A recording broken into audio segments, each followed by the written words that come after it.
sip with us and kneel by.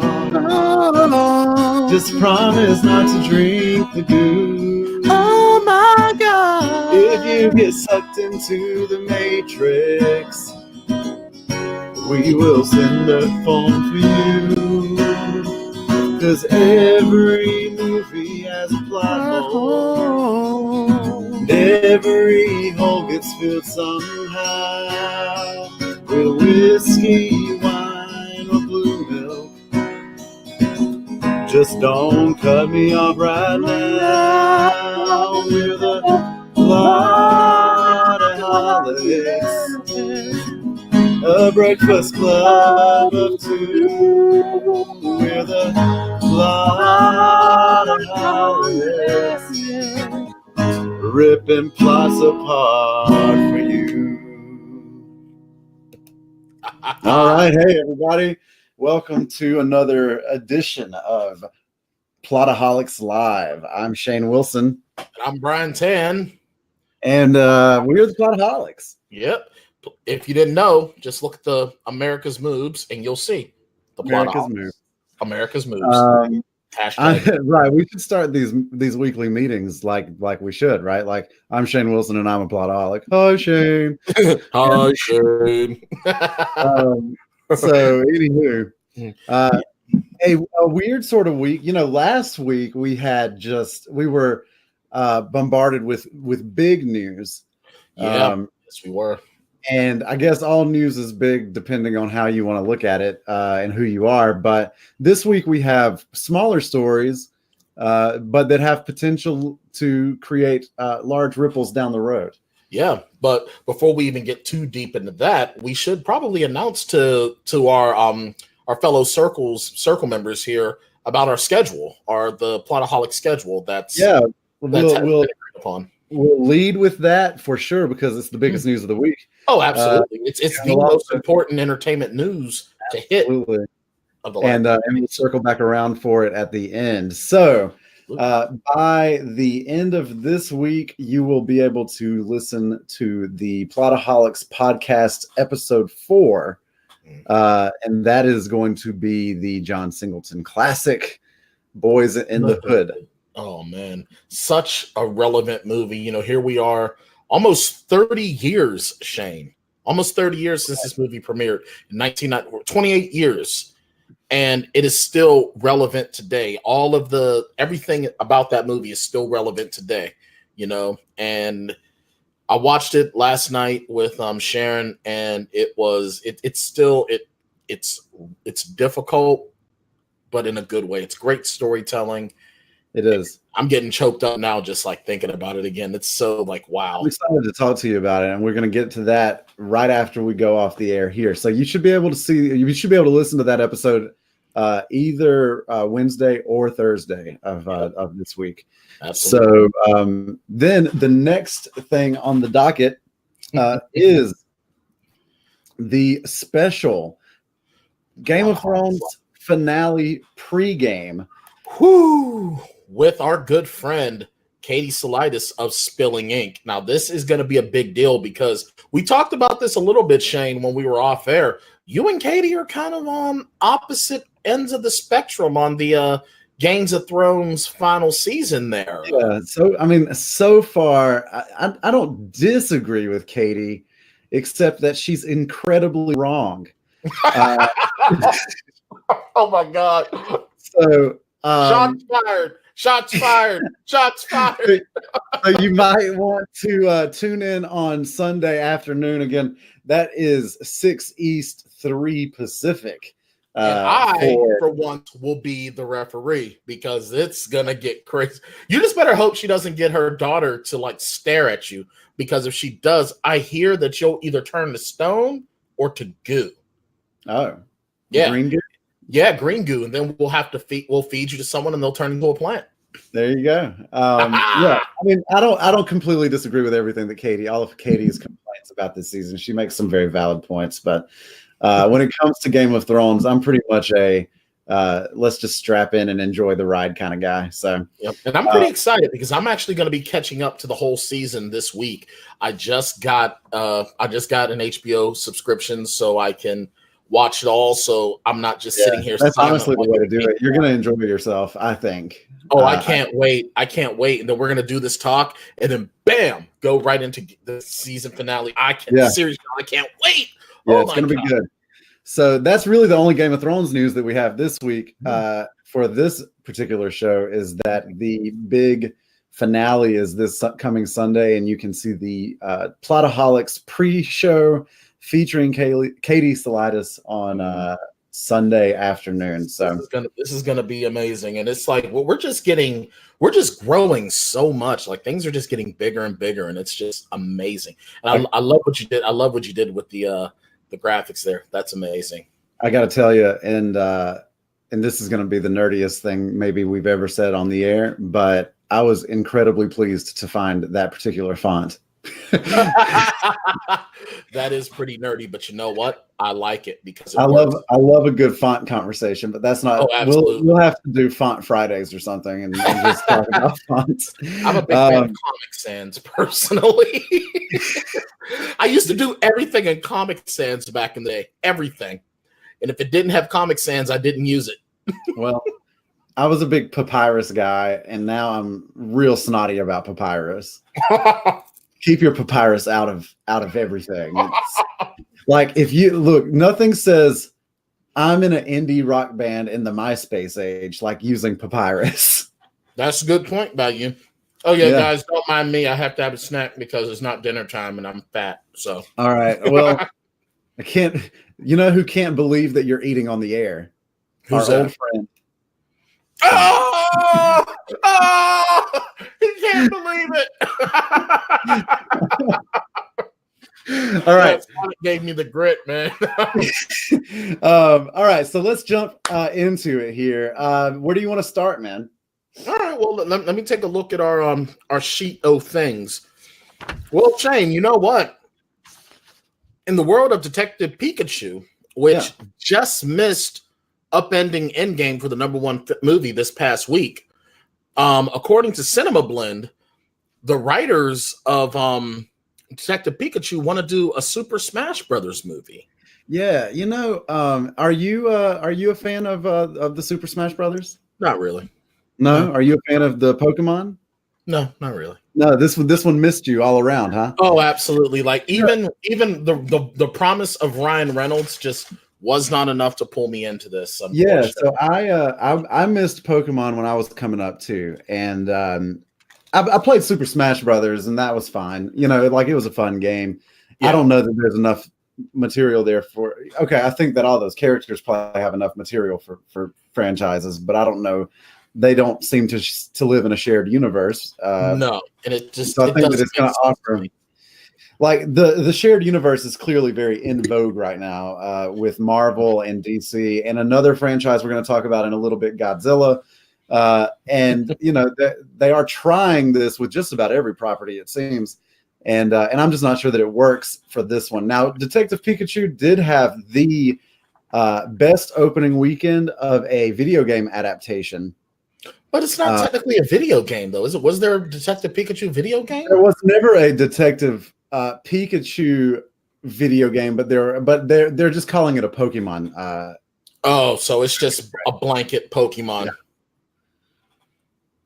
Yeah. Let's see. What's Joe? You guys going to talk about how the showrunners of Game of Thrones screwed their fans, or are you guys just going to wait till Sunday to talk? I think we're probably gonna wait till Sunday to do. Game Joe, of we're gonna wait until Sunday to tell you and Katie why you're both wrong. Shots fired! Shots fired! Shane Wilson is just throwing haymakers at anything that moves when it comes to Game of Thrones, man. Look, man, I'm going to come in belligerent on Sunday. You might even have to sit up the StreamYard for that one. You should wear a T-shirt that says "The Walking Dead is better" just to really piss people off.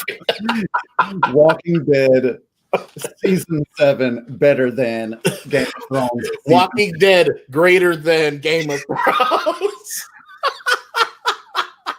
Love it. So okay. Oh, all right. Joe just wants to gloat. Okay. Right. Okay. Well, Joe, you're welcome here anytime. Oh yeah. Well, you know, the third plotaholic there. Right, yeah, exactly. So yeah, so you know, I'm with you on this Super Smash Brothers thing. Like, I don't think it's a great idea. I also don't think that it works. And also, so I saw Detective Pikachu last night, actually. Okay. What'd you think of it? It was fun. It was fine, you Right. know. For a non-Pokemon person, it's kind Yeah, of it was fun enough. And I had a good time. The ending blew chunks, but it was a kids movie, and that's what I kind of had to keep reminding myself, you know, is I wasn't the target audience of this movie. right. So I had fun with it. It was pretty heavy on like info dumps and stuff like that, but I was like, they're having to make sure that they're connecting all the dots for their audience. Right. Well, And see, for me, what gets me with it is now when I hear Ryan Reynolds' voice, I expect Deadpool. well, and honestly, like he was one of the better parts of Detective Pikachu. Like he's really sort of found his niche when it comes to voiceovers. When it comes to just his persona, I guess, like his post Green Lantern reinvention has been very good. Now Joe is coming in with the John Wick 3 question. I'm going to see it. I'm going to see it this weekend. Yeah, I don't know that I'll get there this weekend, but excited for it. Excited for it. I was really actually going to ask you when we did the Matrix a while ago, which of these two parts you think Keanu is best at? I think he's the best at John Wick. I think he hasn't ever been better than he is as John Wick because he still has the Keanu stoicism, but then he gets all that emotion. You know, you can connect with Keanu better than ever. Right. I mean, you could connect with Jack Traven. You could connect with Ted, obviously. Right. Personally, I enjoyed The Replacements. I thought it was great. I think it was awesome. You know, I think that Keanu Reeves was amazing as the lead in that film. Keanu's a great lead in everything he does. Personally, Replacements is an underrated. It absolutely is. I don't understand how people hate that movie. I don't get it. It's so good. You got Gene Hackman, Keanu Reeves, Jon Favreau before he gets completely out of shape. Yeah. Orlando Jones. You know, I don't know how. Okay, how can you not love a movie when they bust out the electric slide for every dance step, every dance number, and they do it twice? Yeah, yeah. Shane Falco is always a win. Yeah. Always. Not to mention the fact, and then you've got I can't remember the guy's name. He played Xenophilius Lovegood in the Deathly Hallows, and he was Cassius. Was it Cassius? He was one of Little Nicky's brothers. He was the kicker. He's Warri. He's like, oh, we don't even have a quarterback, and our only offensive weapon is Ryrie. He's like, no, Warri. Such a great movie. I've thought about The Replacements in a little while. That's a real good movie. It really is. But no, I mean, John Wick 3, it just keeps getting better. They keep raising the bar, and I am so excited for it. And Halle Berry is always a win. Yeah, well, for those, not always, but for the most, she's a win. We're not even going to discuss Catwoman. Movies just like dial up. They're like the Spinal Tap of action films, right? Like they dial all the way to 11. And it's a lot of fun. So yeah, I'm excited about John Wick 3. We might have to squeeze a little bit of that into next week's show. I think so too, which means if you can't see it this weekend, you might have to see it next Monday. I might have to, but that's okay because between me and you, I plan on being sick next Monday. So sweet. Yeah, I'm planning on getting sick. Ray Safans, thank you. Ray Safans. I'm butchering his name, but he's awesome. But yeah, and as far as Joe saying he thinks he's the only one excited for Bill and Ted 3, you're wrong because I am going to be excellent to everyone because I can't wait for that movie either. So here's something that we forgot about in our schedule. We forgot to announce the Summer of Cusack. Oh, how could I forget? We just did this. So yeah, we just figured this out.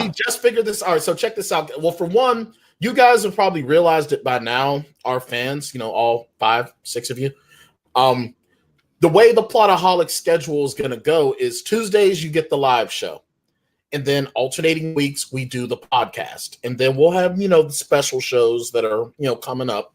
But primarily, you'll get us every Tuesday live. And then alternating weeks, you'll get the podcast. Well, this summer, Shane and I have some things that are going on. It's summertime. We're adults. It's time we get to do things, Shane's going to be taking trips. My mini-me is going to be coming to visit. So we're going to be doing some pre-recordings so that way you guys don't miss out on the greatness that is the Plotaholics.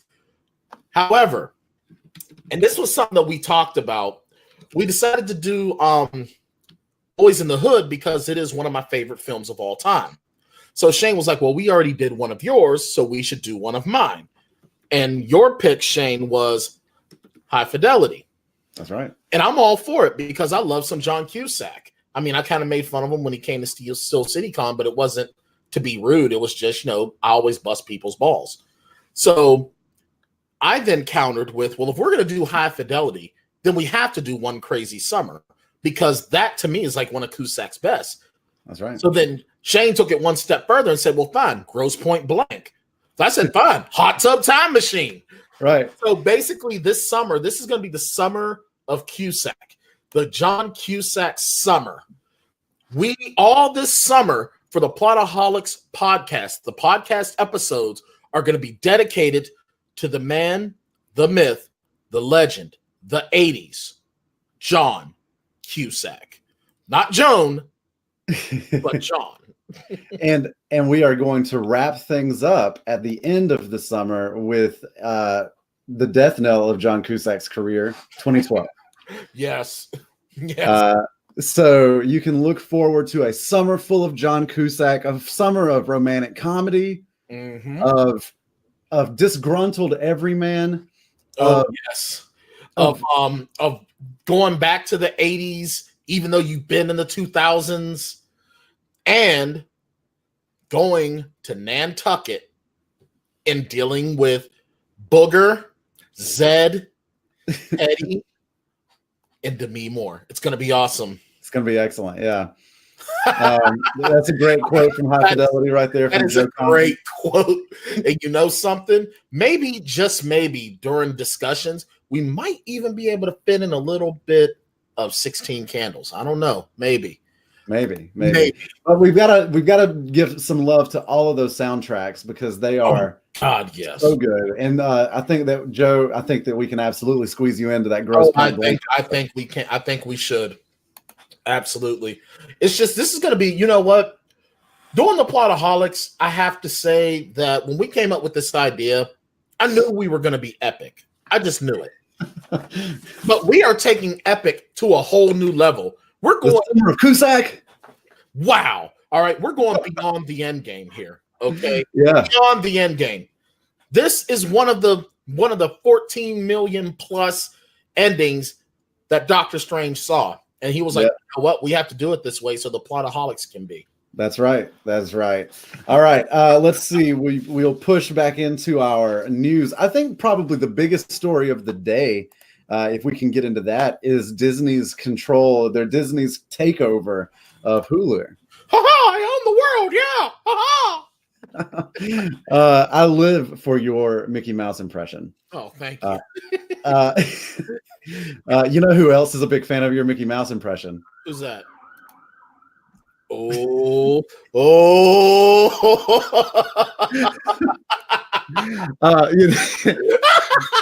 love it. Yeah, man. So Disney already, because of their purchase of 20th Century Fox, or of Fox, I guess, the entertainment division of Fox, they already had a controlling share of Hulu. So right. It's not a huge development it's that not they affect us Hulu subscribers. Right.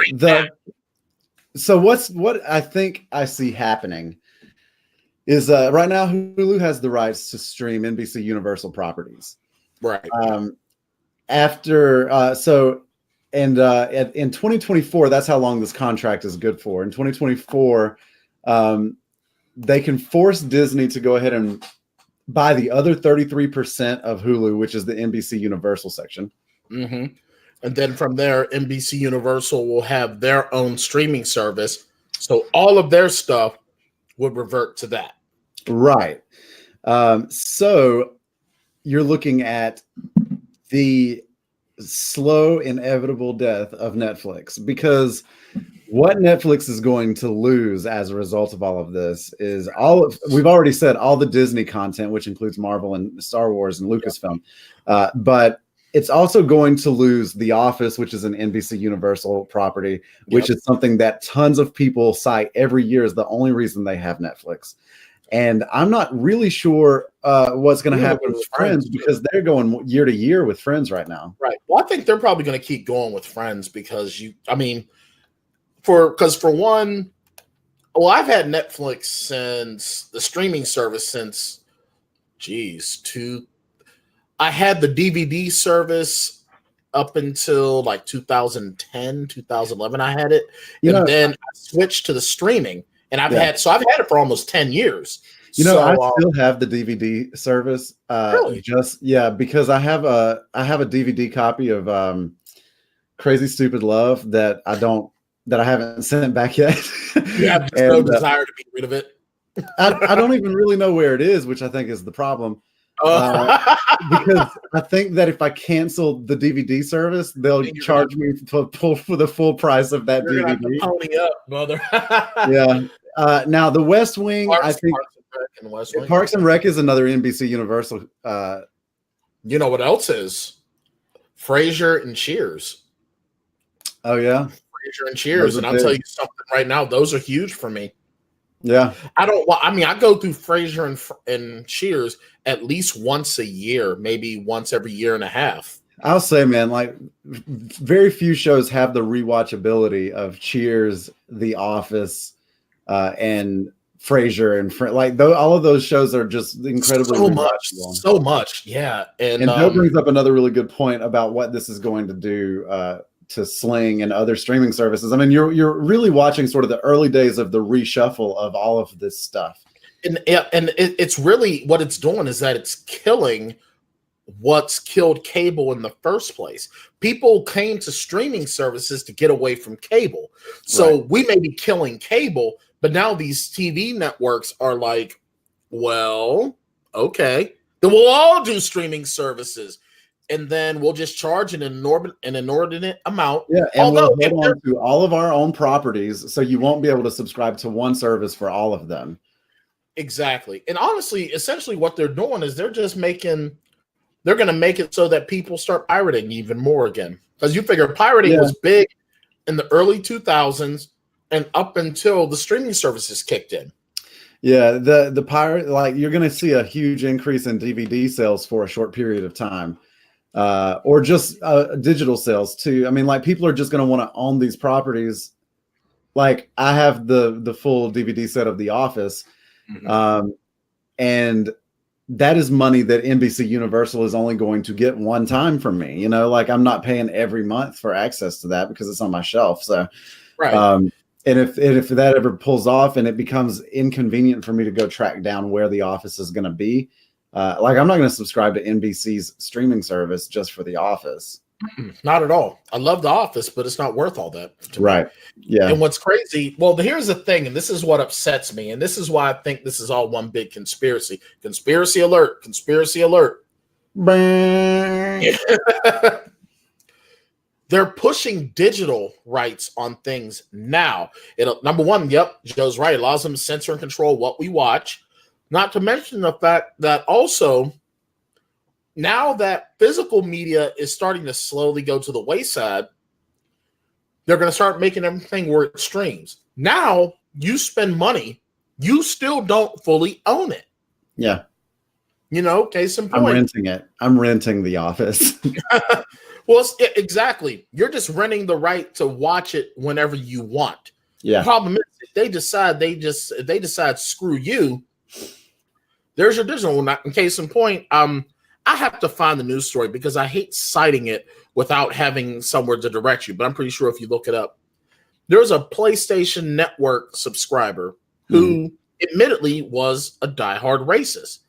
And he would go into, he would racist, sexist, and anti-Semitic things, blah blah blah. Finally, PlayStation Network had enough, and they banned his account. Yeah, which means everything that he had digitally, he no longer has access to. His entire account is gone. Yeah, and they're not going to reimburse him his money.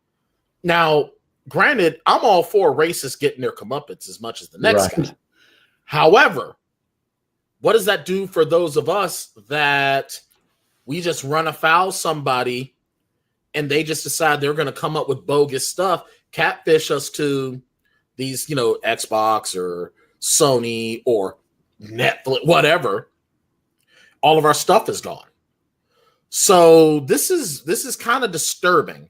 But once again, this is what will start pushing people, I think, towards independent film, independent music, independent everything. Because there are independent game developers, shows like ours that people are going to start gravitating toward. This is what happens anytime the conglomerates try to get us in a corner again, right? Especially the internet has democratized art too much at this point.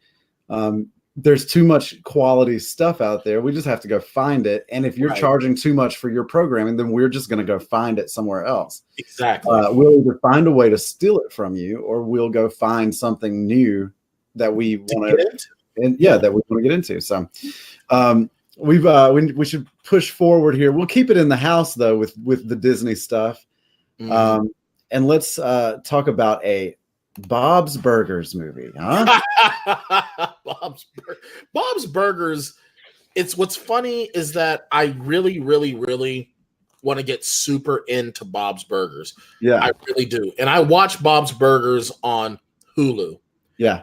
And I enjoy it so much. Yeah. It's one of those things where I love it to death, but I don't take enough time to really give it the attention that I feel it deserves. Yeah, I understand that. But I will watch a Bob's Burgers film. Yeah, I'm a big fan of Bob. I think that Bob's Burgers is probably the freshest animated show on Fox in a while. I can agree. And given that it's in its 9th season right now, and so it's starting to show the wear and tear of a show that's been on the air that long. Right. But it still tells interesting stories, and its characters are still compelling enough. The family dynamic is a much more realistic and grounded dynamic than you get out of the Griffins on Family Guy, or you get out of The Simpsons. Right. So, and I'm sorry, I used to love The Simpsons as a kid. I've watched The Simpsons since they were on Tracy Ullman shorts. Right. But from what I understand now, granted, when Disney Plus does come out, I am going to start binging The Simpsons like mad. Yeah. However, I have not watched an episode of The Simpsons in a decade or so because I just have no interest in it anymore. It hasn't. I don't honestly know how it stays on the air. Is there enough of a fan base still there to keep it afloat? Clearly there is, or they wouldn't keep it. But I think a lot of it has to do with the fact that if it wasn't for The Simpsons, Fox would have died a long time ago, because as much as people loved 90210, it didn't have, granted, 90210 was a huge thing back in the 90s. I'm sure you remember, but I think that with our slight age difference, you didn't have a chance to really understand the gravitas of it. 90210 was a show that my parents protected me from. Yeah, see, I just didn't watch it. Yeah. I could have, but it was huge because I still remember certain kids in my school. Granted, my grade school is predominantly black, but I heard there were kids that were watching it. Yeah. I heard teachers watching it, talking about it. Yeah, but it wasn't strong enough to carry a network. Yeah, Married with Children would have helped a lot, but I think that if it wasn't for The Simpsons bringing in as many people as it did. Yeah, well, we all know it's widely known that The Simpsons is the longest running primetime show in history. And by a long shot. No one's going to beat it. The only thing that's come close so far is Supernatural, and it is going to be over next year. Yeah. Hello, Kim. How are you, Kim? But the Bob's Burgers thing was announced last week. With all of the other Disney news, but it sort of got swept away from us because of all of the other Disney news. We were talking about Avatar. We were talking about this new Star Wars trilogy, which I want to get to next. Right. But I'm excited about Bob's Burgers. I am. I'll go see Bob's Burgers on like a Sunday matinee or something. Absolutely. It'll be a good time. It'll be a good time. So now let's talk about something that, we've sort of come to a fork in the road here because we have natural segues into two different stories, but we'll keep it with Disney. All right. Yeah, let's do that. Let's do that.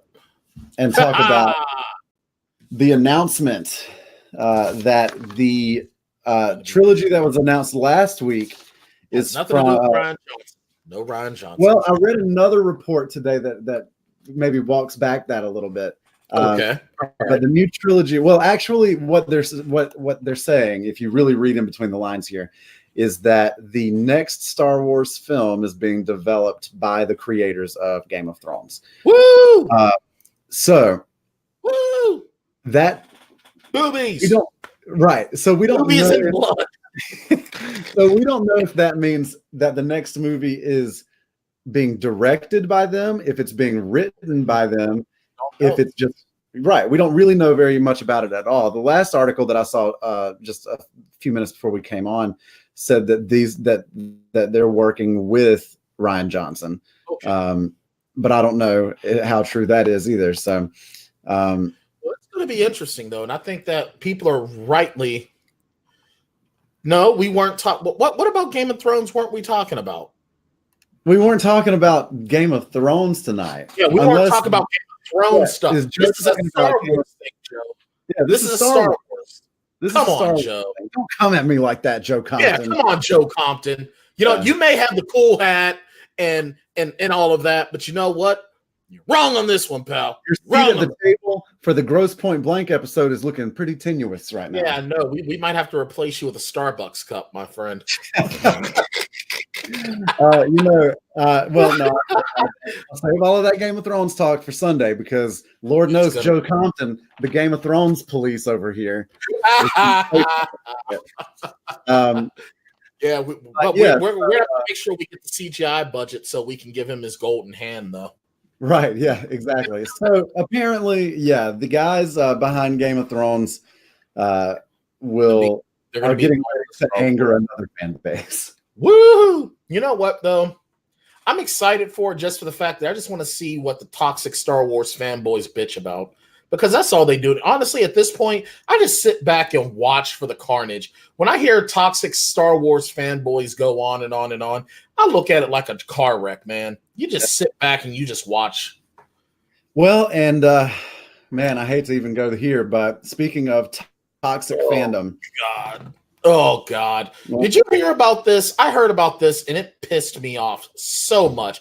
Apparently, there is a petition that has been started, and it's gaining steam, where people want Brie Larson to be fired as Captain Marvel and replaced with an LGBTQ woman of color. What in the blue bonnet hell is wrong with you people? Number one, now this might be not popular, but I'm going to say it anyway, Shane. Are you ready? I'm ready. Let's hear it. People's sexuality does not need to be at the 100% forefront. Period. Yeah. I'm all for equality. I think that everyone should have someone that's like them in media. I 100% agree. However, who they sleep with does not have to be at the forefront of anything. It does not. How do we know that this version of Carol Danvers isn't LGBTQ? We don't. Right. Why? Because they're focusing on her kicking ass. Right. That should matter. So we know that this petition is a troll attempt, and we know that because of the way that it's worded. But it's gaining steam. It's gaining steam. But go ahead. It is, but this so we know ahead of the release of Captain Marvel, Larson was vilified by some in the fandom for saying that she wanted to help female journalists and journalists of color to gain access to movie press junkets, which are statistically proven to be dominated by white males. Now, later, she clarified that she wasn't trying to get anyone's press pass taken away. She was just wanting to put more chairs at the table, right? She just wanted more representation from these minority groups. Oh, that bitch. How dare she? Right. So the fact that she said that has angered all the fanboys because now they all feel personally attacked. Right? So it's like an episode of South Park. Right. So now when you see that the petition was, which was created by a user named Spike Valentine, it calls for Larson to step down as Carol Danvers so that a gay woman of color can play the role, instead proving that the actress, an outspoken supporter of equal representation when it comes to women and LGBT, is quote, an ally of social justice. But Valentine... Sorry, go ahead.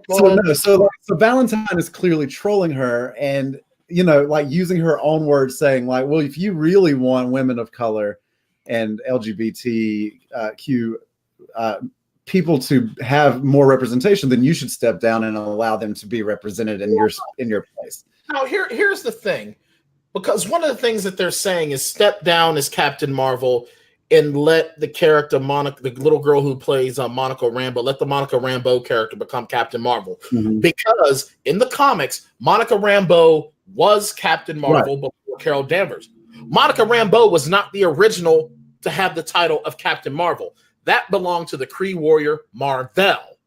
Right. When he died, Monica Rambeau took the title. Yeah. Rambeau is in the Marvel Cinematic Universe. Her and her mother are in it. Yeah, and they're clearly setting these two people up to be important in that universe. Right.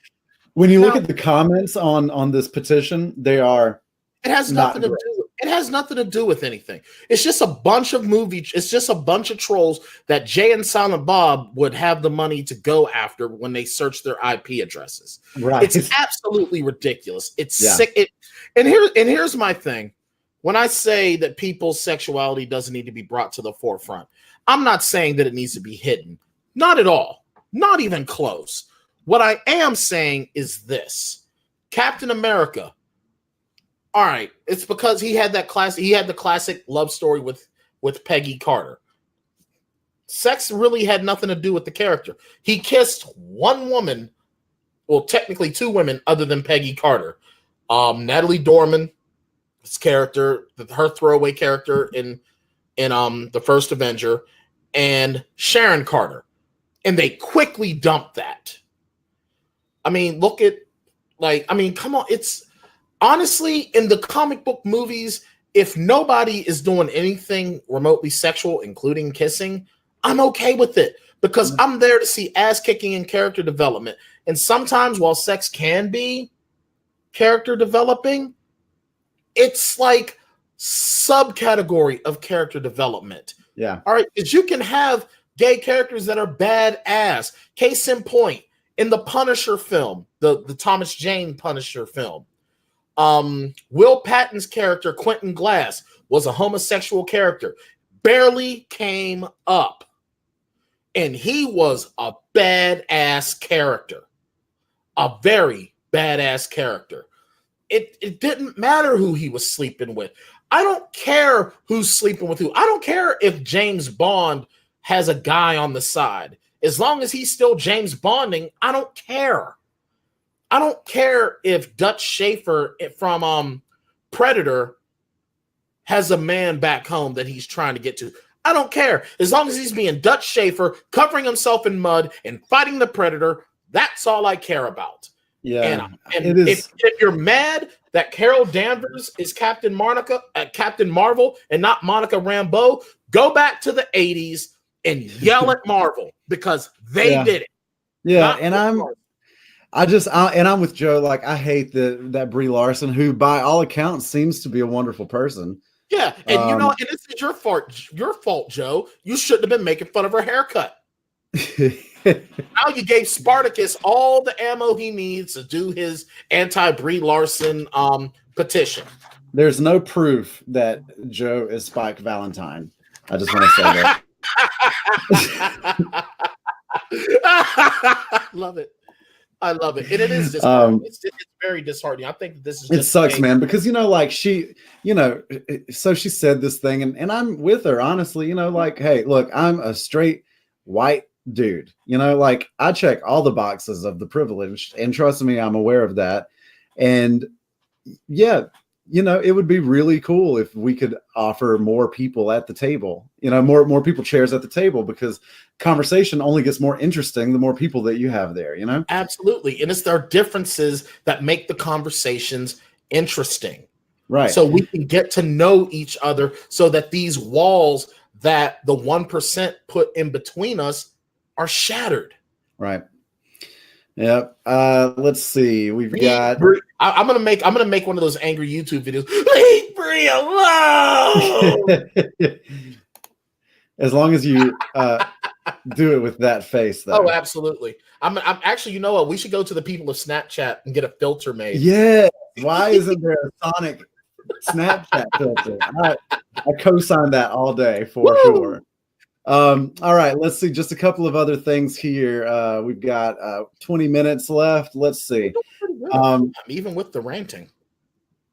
Yeah, no, it just do be kind of like that sometimes, Yeah. We were talking about Cheers and The Simpsons and all of these long-running shows, and I'm not a huge fan of this show, but The Big Bang Theory comes to a close this week. Yep, so it appears. Yep. And I don't know. Green Lantern T-shirt. Yeah, and I don't know that there's really anything else to say except Bazinga, I guess. Except Bazinga. The only real notable thing here for me, and like I said, not a huge fan. I've known a lot of people that like it. It's clearly still wildly popular. Yep. I think it's the highest rated sitcom on CBS at this point. I was more of a Mike and Molly guy when it comes to CBS comedy. Yeah, CBS has just never really tickled my pickle too much,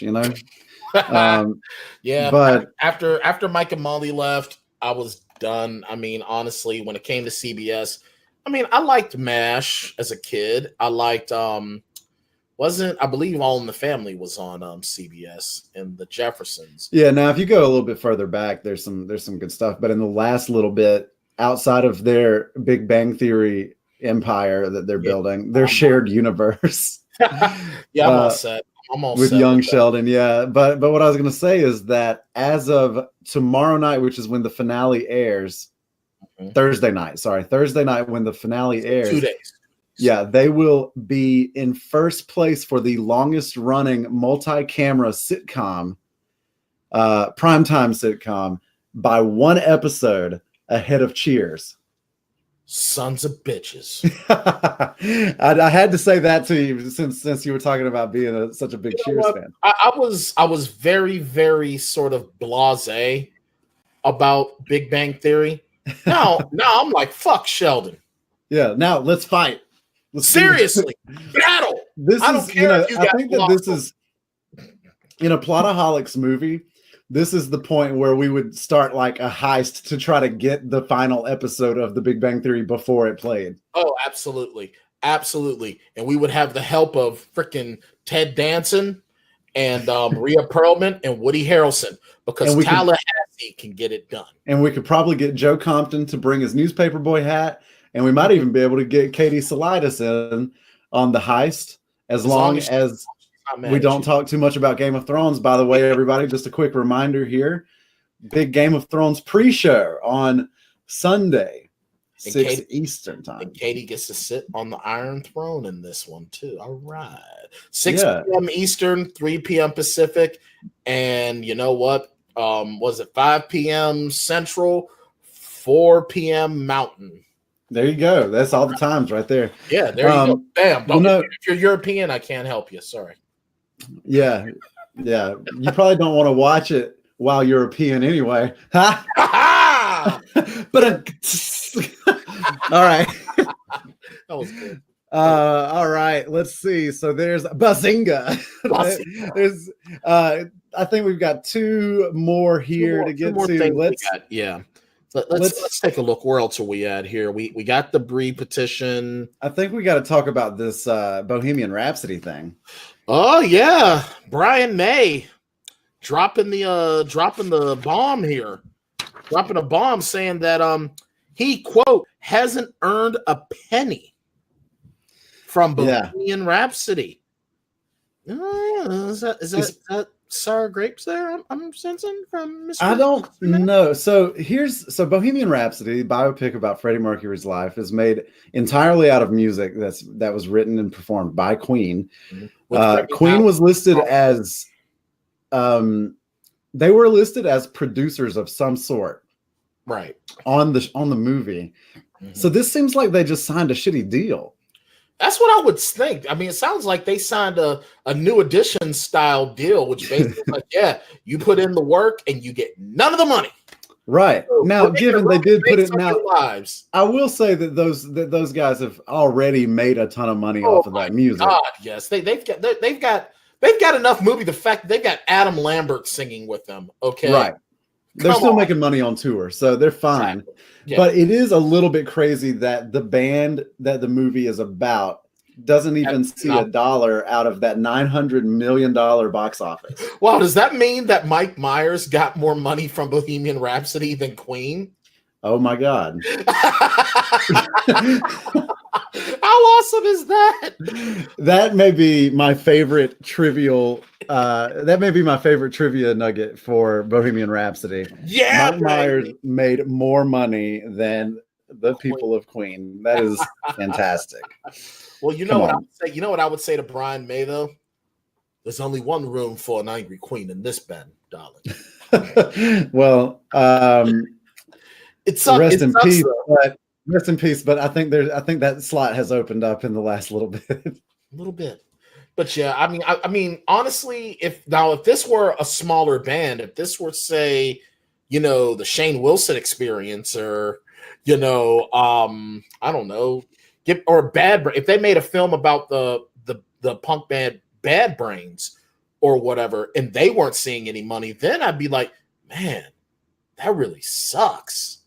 But I mean, I can't feel bad for Brian May on this. I really can't. I feel like he's already made his nut. You know what I mean? Like, they're still getting the residuals from We Are the Champions playing in Revenge of the Nerds, which is one of the best, a great college comedy, which you couldn't do today because, oh my God, the SJWs would be all over you. I want to have that conversation with you at some point on one of these episodes, not necessarily just about Revenge of the Nerds, but about shows / movies that either couldn't get made today or would have to be drastically different. Oh, that is a Plotaholics episode for sure. Yeah. That we should definitely make a note that we want to do that at some point. Absolutely. Or at least maybe we explore that in the articles on the website. I think so. And I think that, honestly, I think this is something that if we do discuss it on the show, we should probably have a female on as well. Yeah. And maybe an LGBTQ person as well. So that way we can cover, because you've got, black guy, you've got you, and then we can get a straight woman, and then, a person of an LGBTQ. It would be a Plotaholics diversity roundtable. Yeah, because I mean, some of these movies, they really poked fun at blacks. They poked fun at gays. They poked fun at women. Welcome back, Cotter.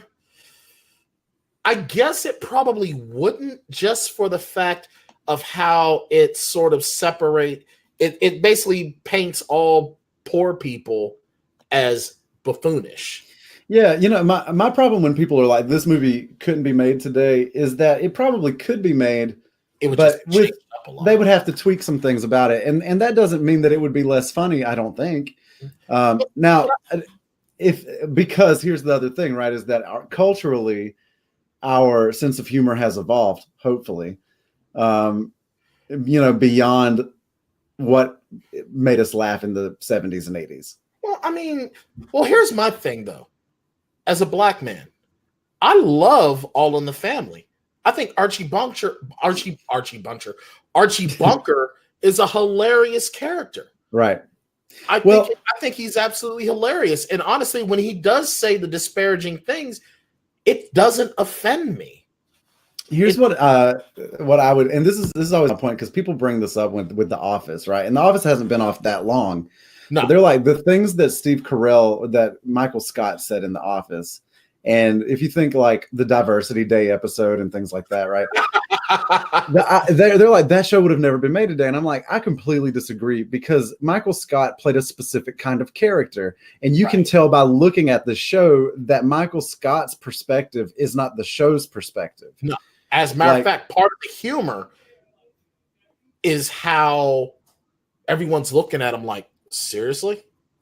Right. Yeah, exactly. So I think that you can still explore and still tell those kinds of jokes, but I think that those jokes are funny for different reasons. Right now, like Michael Scott is funny because he's ignorant, not because he's racist. Right. You know what I mean? It's the ignorance of the character. Yeah. And also that show was left on the air long enough that you got to see him grow and mature and learn a lot about that stuff. Right. And, I still think it's hilarious when they were going to play basketball and he was like, well, obviously Stanley's like, why is it obvious that I'm playing? Right. I think that's a great show though. I agree. But I mean, I get what people mean on certain things. I do. I get it. But I mean, honestly, I think that while we do need to evolve as a society in how we treat each other, I 100% agree to that. At the same token, we should still be able to joke with one another. We should still be able to have fun. Like Shane, I mean, honestly, I feel like if you had fun and had a chuckle at my expense, it's not malicious. No, just like malicious. If I have fun and a laugh at your expense on something, like case in point, dancing. You probably that's a bad example because I can't dance for shit. You can probably dance circles around me, but I mean, I'm an excellent dancer. Yeah. So how funny would that be to see opposite day? Right. I think it's hilarious. Right. And the reason that a show like The Office does work, and we'll wrap this up and close this out here. The reason that show works is that anybody that he made fun of, that kind of person was actually present in the show's cast and could stand up for themselves. Exactly. Not to mention the fact that Michael would Joe Compton loves Sanford and Son. I love Sanford and Son. I love and matter of fact, when I would watch get back to the Office things, I'm going off track. Yeah. I think that with Michael also, he never was intentionally trying to hurt somebody. Right. It was never malicious. He just didn't understand. Ignorant. He didn't understand. Yeah. And a lot of the joke was that he didn't understand. That in spite of his good intentions, he just missed the mark. And I think that's a lot of people. That's a lot of people in society. Yeah. Now, I'm not an apologist for, and I actually saw this on Twitter recently. I try to stay off of Twitter in a lot of ways, and I've actually gotten a lot better. I don't get into arguments on Twitter anymore. I used to, but I try to avoid Facebook when I've been drinking for those reasons. Yeah. Well, I've already blocked all of the news networks that are here in Pittsburgh: WPXI, WTAE, KDKA. I've blocked the news of them on Facebook because I just can't stand to see the comments. Yeah, the comments are just repulsive. But I saw someone call a black man call another black man a white supremacist supporter because he doesn't feel he's standing up for people of color against white supremacy. And I'm not doing that at all. What I'm saying is that there's a lot of people that are just clueless. They are Michael Scott clueless when it comes to people of different race, creed, and gender, all of that. And it's not malicious. Right. They just don't understand. Right. And getting mad at them and flipping out on them isn't going to help them to understand. You're going to make them defensive. And then now someone who could be an ally is now an enemy because you jump. Now, if the person gets in your face and starts calling you every slur known to man, that's a different thing. But it's just like I had a guy at my office a couple of months ago, and he made a comment that pissed me off. We were having an office lunch, and he goes, "Yeah, sorry we couldn't get the fried chicken for you." Now, I wanted to rage out, and I was mad. But I was just like, you know what? It's not worth it. Because the thing is, in his mind, he's being funny. In his mind, he's not trying to offend me. It's just in his mind. And he probably heard me say in a conversation with someone else that I enjoy fried chicken. Mm-hmm. You know, so it's like, you know what? What's the point of me getting mad? Now, I could have said to him after the fact, hey, I don't appreciate that. I find it offensive. But I mean, really, big deal. Everyone in the office got quiet. Yeah. And then someone changed the topic. So I'm pretty sure he got clued in that wasn't the right thing to say. Yeah.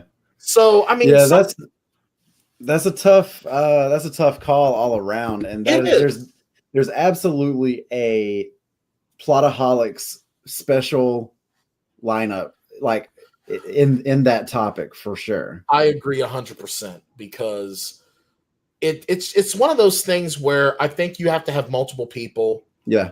Because that way you can get the understanding, you can get everything that you need to make it done. So it's not one-sided one way or the other. And because when you look at film in the 70s, in the 60s, 70s, and 80s, and into the 90s, there are so many stereotypes all around in everything. Yeah. And it doesn't make it okay. But those were the times. And you know what? At the same token, some of those mistakes in character actually made some pretty comedic moments. Case in point, in Animal House. The Negroes are going to steal our dates! Yeah.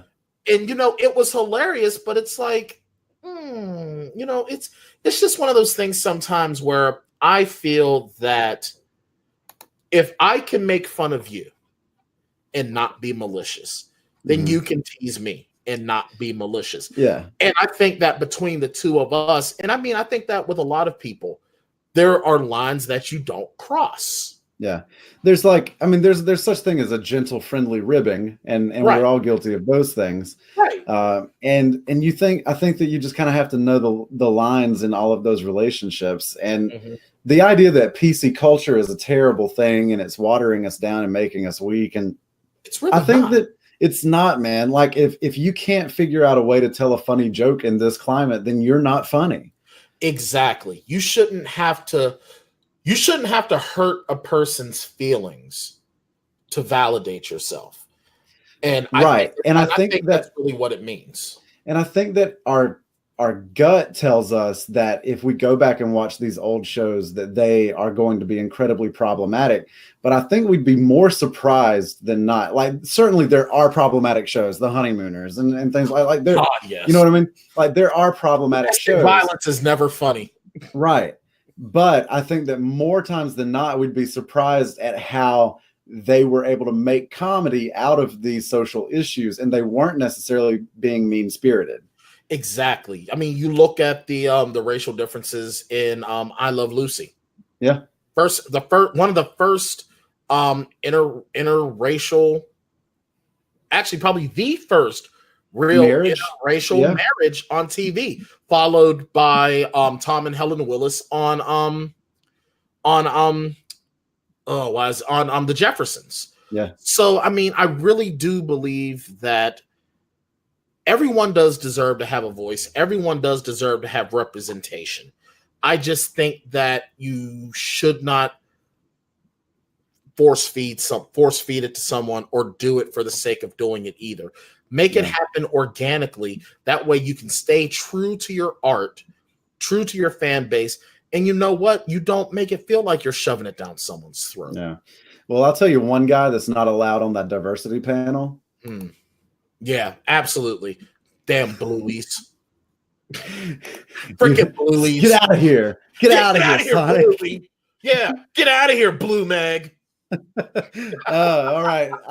One last story before we cap things off here, and that is something that's close to my heart, and that is Godzilla, King of the Monsters. Now, are you a Godzilla fan, Brian? I liked Godzilla when I was a kid, but yeah, I wasn't super into sci-fi when I was young. So yeah. Plus, I identified more with King Kong. Actually, I like King Kong. I love King Kong. I loved Godzilla growing up, and I loved King Kong. I loved the Godzilla King Kong crossover when I was a kid. It's a real derpy movie, but it's derp, but it's so fun. It's right. Those old Godzilla movies were so fun, you know? And, yeah, and it's ridiculous. Like, it's just a man in a suit. Like, I think I maybe just wanted to be the guy in the rubber suit tearing up the toy town, you know? Exactly. Exactly. And so America's tried now, twice, I guess, technically, to make a good Godzilla movie. Well, let's not bring up the Matthew Broderick one, please. Well, I was about to. But did you know that Toho, the studio in Japan that is responsible for Godzilla, threw mad shade at that Godzilla movie in other Godzilla movies? As they should, because that was an abomination. Yeah, there's one movie called Final Wars, and they throw shade twice. One thing is like, hey, they're two soldiers, right? Okay. And one of them leans over to the other one and says, hey, did you hear that Godzilla attacked New York in the United States? And the other guy says, that wasn't Godzilla. Nobody knows what that was, but it wasn't Godzilla. Then, sorry, Ferris Bueller. No, right. Then a little later, that same monster from Matthew Broderick's Godzilla, is villain in that Godzilla movie and has to fight real Godzilla. Nice. So how quickly does he get beat? And it's the only monster in the movie that's CGI. Oh, that's so bad.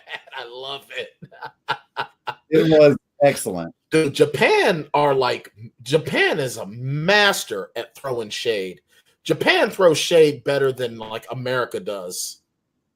Yeah, you know, I enjoy the shit out of those Godzilla movies back then. But now destruction movies. I like destruction movies. Yeah, so then like 2014 was when the Gareth Edwards Godzilla movie came out. Mm-hmm. And I loved it. A lot of people did not. A lot of people thought there wasn't enough Godzilla in it, that it was not that the marketing was bad. They thought that Bryan Cranston was going to be a bigger part of it, blah, blah, blah, blah, blah. But I thought, man, if you remember the original OG, like 1930s Godzilla, there was a lot of build up to Godzilla coming on. Yeah, there was not a lot of Godzilla. It's an event. Yeah. It was kind of like Jaws. Jaws doesn't come on screen all the time. Yeah, so you get that build in the first one, and then every Godzilla movie since then has had a similar build in the first act, and then it's just Godzilla and other monsters just beating the shit out of each other for the next hour and a half. Now, that's awesome. I liked Mothra because he had those singing honeys with him. Yeah, man, those chicks were kind of weird, but I know I liked them, man. And I ain't mad at them. I mean, I wouldn't. Mothra. That's it, man. And so this movie gives us three of the Godzilla King of the Monsters. Gives us the three main baddies. So Godzilla, and then was it Ghidorah? Oh yeah, we're getting King Ghidorah or King Ghidorah. That's the three, right? And your boy Mothra. But Mothra wasn't a bad. Well, Mothra did fight Godzilla though, so we're getting. So in the Toho productions, you had Godzilla versus Mothra, and then you had Godzilla versus Rodan, and then when King Ghidorah shows up, Godzilla and the rest of them team up to fight him. Well, then why didn't we just get a Mothra movie and then a Rodan movie? Well, so I'm worried a little bit that they may be going Justice League on us here. I think so too. So who do you think's gonna go Pet Cemetery? Is it Mothra or is it gonna be Rodan? So here's what I think is the last trailer, which a lot of people were like raving about, but I thought was kind of trifling. Said that they're calling the monsters Titans instead of monsters or kaiju or whatever. They say that there are 17 of them active on the planet in this movie, and they're all following the lead of the Alpha, who is King Ghidorah. Okay. And that Godzilla is we're gonna have to wake that bitch up so he can come out and handle everybody. I guess I don't know, man. Saying that he's gonna be our pet. No, I'm saying we're his. I just want Coach Taylor from Friday Night Lights to give him a killer like pep talk. Now listen here, Godzilla. You got to go in there and fight Rock. I mean, that's that guy. Who is that guy? You know what I'm talking about? The TV show Coach Taylor. Oh, hold on. Let me look, because he's in this movie, and I just want him to give us one good Clear Eyes, Full Hearts, Can't Lose. Oh God, he's so good. He looks a little bit like Marcus Mumford. All right, let me from see. Mumford and Sons, but that's neither here nor there. Kyle Chandler? Yeah, Kyle Chandler. That's the dude, man. That's the dude right there. Oh man, he looks like a motivator, man. Yo, did you ever watch that show? No. You got to do it, man. It is absolutely I will check it out, because honestly, I felt like it was going to be like a less fun Varsity Blues without a good soundtrack behind it. Oh man, it's real good. You talk about story and character development. We could do a ton of work on Friday Night Lights. It's good. The show or the movie? The show. Okay, all right, fine. The show, that'll work. As a matter of fact, that's where we got John Carter. Yeah, that's how we got him. All right, yeah, all right. I'll be game. I'll look. I'll try to find some Game of Thrones and go there before NBC. Friday Night Lights. What did I say? Game of Thrones. Oh yeah, sorry. But that's a good segue into our Sunday special. 6 p.m. Eastern, 3 p.m. Pacific. Katie Salidas and Shane Wilson will throw down in the epic live Game of Thrones finale pre-show special Plotaholics. We will discuss everything of this season of Game of Thrones. Everything. Katie will speak on why she is not happy with this season. Shane will tell her that she's wrong, and the battle will begin for Easteros. I might also have to write a new Plotaholics theme song. Oh boy! Yeah, you're gonna have to do an acoustic Plotaholics theme song that sort of sounds a little bit like the Game of Thrones theme. Right. Speaking of Game of Thrones, though, have you listened to the Ron Burgundy podcast? I have not. It's so hilarious. The episode with Peter Dinklage, and he refers to his character as Tylenol Lannister. That's excellent. It is so great. I'll have to listen to some of that. I'm always looking for podcasts. You know? I'm a big fan. I mean, granted, I don't want to turn the Plotaholics into a butt kiss of other podcasts, because we are awesome we're awesome in our own right, and I don't want to have people listening to other folks. But it is hilarious. After you get all the caught up on the Plotaholics, you can go listen to the Ron Burgundy podcast. Yeah. We will allow this. Well, Brian, I think we're going to have to sign off. We get a little bit longer every week. Yeah, we do, but it's always fun. That's what she said. And we will see you guys next week. Remember, watch for a brand new Plotaholics podcast in the next couple of days on Boys in the Hood. Yes. Be prepared. And until next time, I'm Shane Wilson. I'm Bryan Tan. And we are the Plotaholics. Take a trip with us to Neilbog. Just promise not to drink the goo. Oh my God. If you get sucked into the Matrix, we will send a phone for you. Sometimes the end game is the perfect place to start. Sometimes you want to pretend. Sometimes the prequel's never a thing. Let's just pod race to the end. And every movie has a hole, and every hole gets filled somehow. We'll whiskey, wine, a blue mill.